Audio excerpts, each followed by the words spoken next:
Shalom dan puji Tuhan saudara atas kebaikan Tuhan pada setiap kita, sehingga pagi ini saudara dengan izin Tuhan kita boleh bangun dengan tubuh badan yang sehat, pikiran cergas dan semangat yang berkobar-kobar untuk melayani Tuhan. Untuk memulai renungan kita, mari kita berdoa.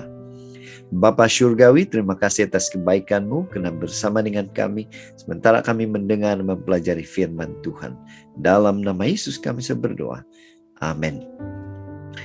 Saudara dan saudari yang dikasih dalam Kristus, tajuk renungan kita pagi ini ialah miliki iman yang aktif. Bagaimana ini boleh berlaku dalam hidup kita? Firman Tuhan di dalam 2 Petrus 1 ayat 8 mengatakan, saya menggunakan versi Borneo, jika kamu semakin kaya dengan segala ini, tidaklah kamu sia-sia dan hampa dalam mengenal Tuhan kita Yesus Kristus. Saudara, saya mengambil bacaan kita hari ini di dalam buku Petrus, di dalam 2 Petrus 1 ayat 3 sehingga 11. Ini merupakan surat Petrus kepada jemaat Tuhan yang sudah berpaling dari iman yang benar. Tujuannya adalah untuk memberikan kekuatan, sekaligus mengingatkan status rohani mereka sebagai orang-orang yang telah mengenal Kristus. Saudara, orang beriman ditetapkan untuk bertumbuh dan berbuah.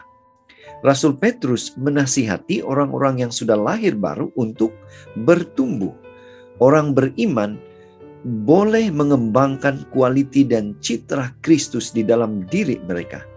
Sebab itu, seharusnya tidak ada istilah jalan hanya di tempat atau berdiri di tempat atau berlari di tempat. Khususnya dalam perjalanan iman kita. Mari kita perhatikan saudara dalam bacaan kita hari ini. Orang beriman akan menghasilkan kebajikan, pengetahuan, penguasaan diri, ketekunan, kesalehan, kasih terhadap saudara-saudara seiman, dan kasih terhadap semua orang.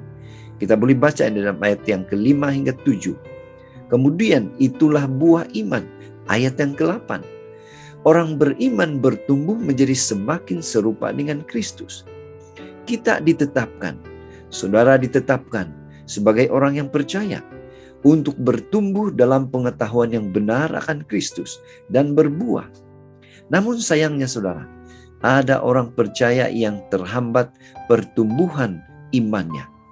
Bukannya menjadi berkat, mereka malah menjadi batu sandungan. Mereka tidak menunjukkan tanda pertumbuhan dan buah iman. Saudara, sekarang apa aplikasi untuk kita? Pertumbuhan iman terjadi karena kuasa Kristus dan anugerah Tuhan. Bukan berarti kita harus hidup pasif atau berdiam diri saja.